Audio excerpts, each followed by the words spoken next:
միջազգային կազմակերպությունների և Հայաստանի Հանրապետության և այլ երկրների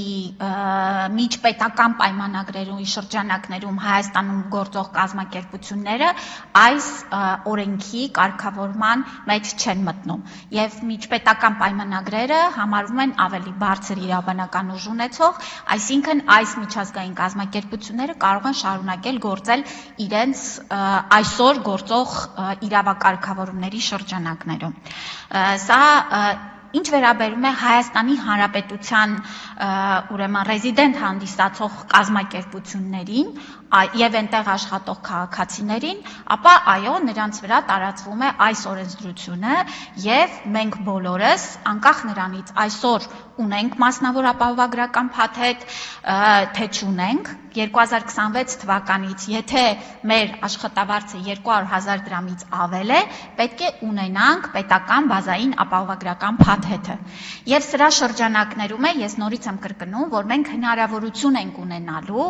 ընդհանրական երկրի մասշտաբով համակարգ ենթակառուցվածք ունենալ և նրանք կարող են շարունակել հավելյալ մասնավոր ապահովագրականների շրջանակներում ստանալ պլյուս փաթեթներ, կախված իրենց այսօր վճարվող գումարների շրջանակից։ Այսինքն, եթե այսօր մարդը 129,000 դրամից ավել արժեք ունեցող մասնավոր փաթեթ ունի, 129,000 դրամը կուղղվի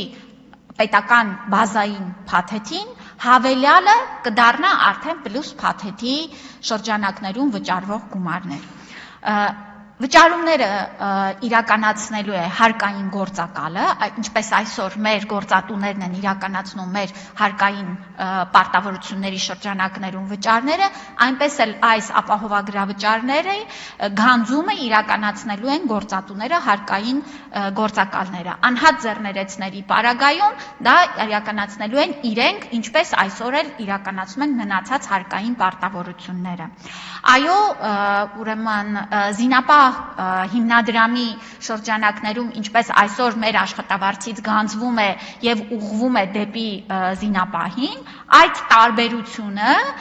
ուրեմն կուղղվի առողջության ապահովագրության, այսինքն ըստ էության ամսվա վերջում անձը իր աշխատավարձի վրա փոփոխություն չի նկատի, ուղղակի ուղղությունը կփոխվի դեպի առողջության համընդհանուր ապահովագրության համակարգ։ Տիկին Բադալյան մեր այս համակարգի ներառման որպես շեմ վերցրել է տարիքը և ոչ թե անձի կենսաթոշակային